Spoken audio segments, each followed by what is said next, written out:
Well, hello everybody. Happy Crash the Stash Day. I am so excited to be here with you today.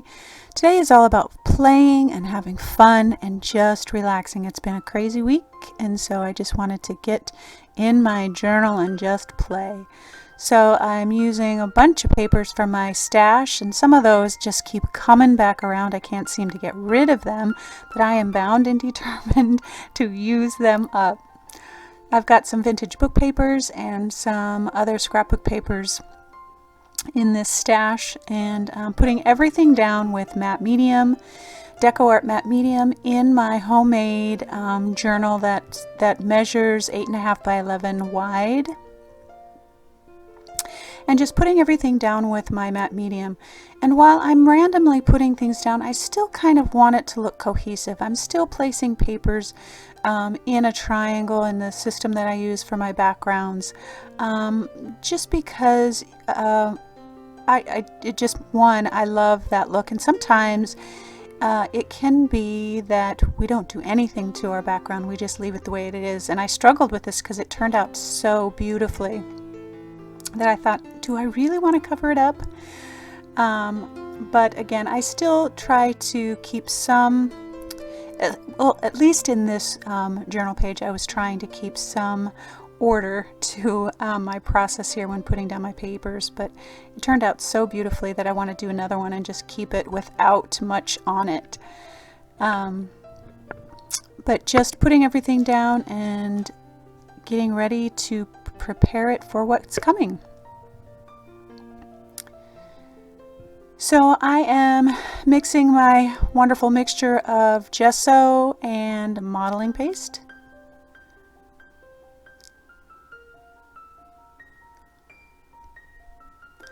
And again, I do this because I want my modeling paste super white. I want it to have that chalky textural finish that gesso has.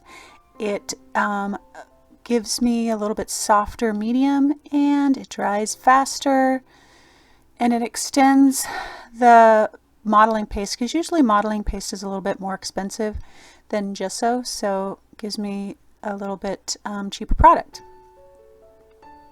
Both Deco Arts modeling paste and gesso are awesome, by the way. And so I am using my background words stencil, and it didn't come out, my stenciling did not come out really clear because I forgot to clean my stencil the last time I used it with modeling paste. So there are areas that are super clear and some areas that are not, and that's okay because I'm really just going for the texture, really going for the interest. So I did take it right to the sink after I was filming and start scrubbing. But I'm putting down more gesso all over the page, kind of equally around the edges. This is my old type text stencil.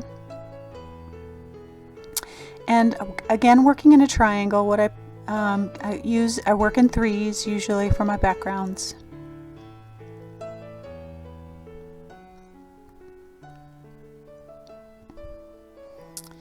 And then this is my Flower Gang 5 stencil, and this is the focal point. So I want to be a little bit more precise with how I'm putting everything down with this, making sure that I get all of the edges in there. Nice crisp and clean stencil.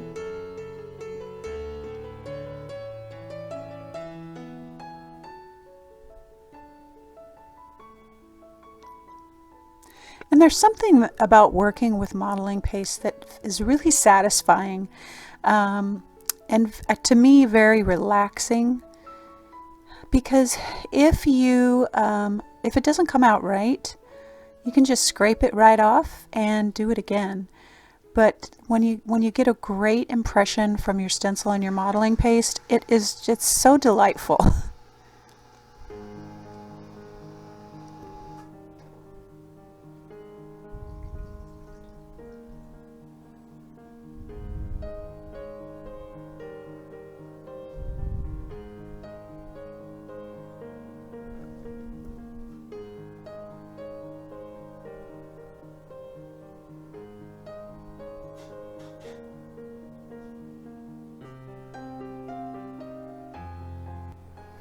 So now I am grabbing my acrylic inks. That's magenta, and that's by Daler and Rowney. And I give my page a spritz and then spritz the actual acrylic ink. And acrylic ink is wonderful to work with because it's permanent and it is just so vibrant. The color is just amazing. And one of the reasons I like using acrylic inks or say high flows with modeling paste is you don't have to work too hard to get it in all of the grooves. It just flows right in there. It catches in the paper edges, in the grooves of your stenciling and modeling paste. It just very little steps to get great effects, and I love that. And for today's journal page, it was all about relaxing and resting and just finding the beauty. And that's why I love working with acrylic inks, because it's just so easy.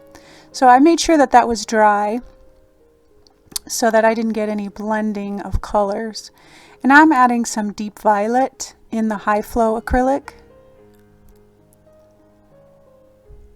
And high flows are a little tiny bit thicker than the acrylic, so it might take a little bit more water to move it, but again, it works the same.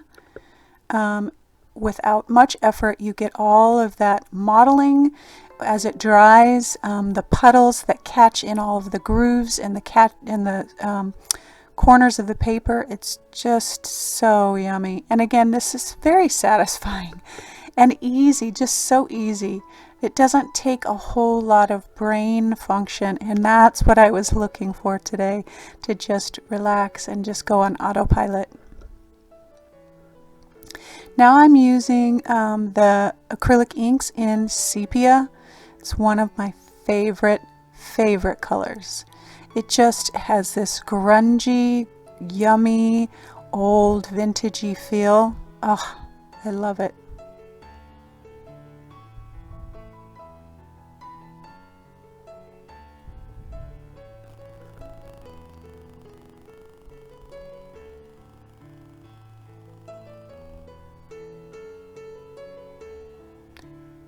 Now today, instead of using charcoal, I opted for some black high flow, and I'm working those drips all the way around the edges, and I love it.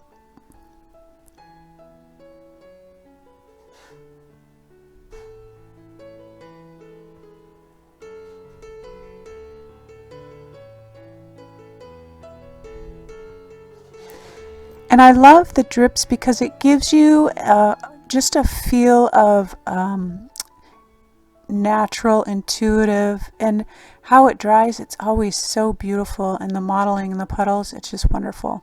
So I'm taking some gesso and just highlighting that area there, because that's where I know I'm going to be putting my saying. Finding beauty in the chaos, or there is beauty in the chaos.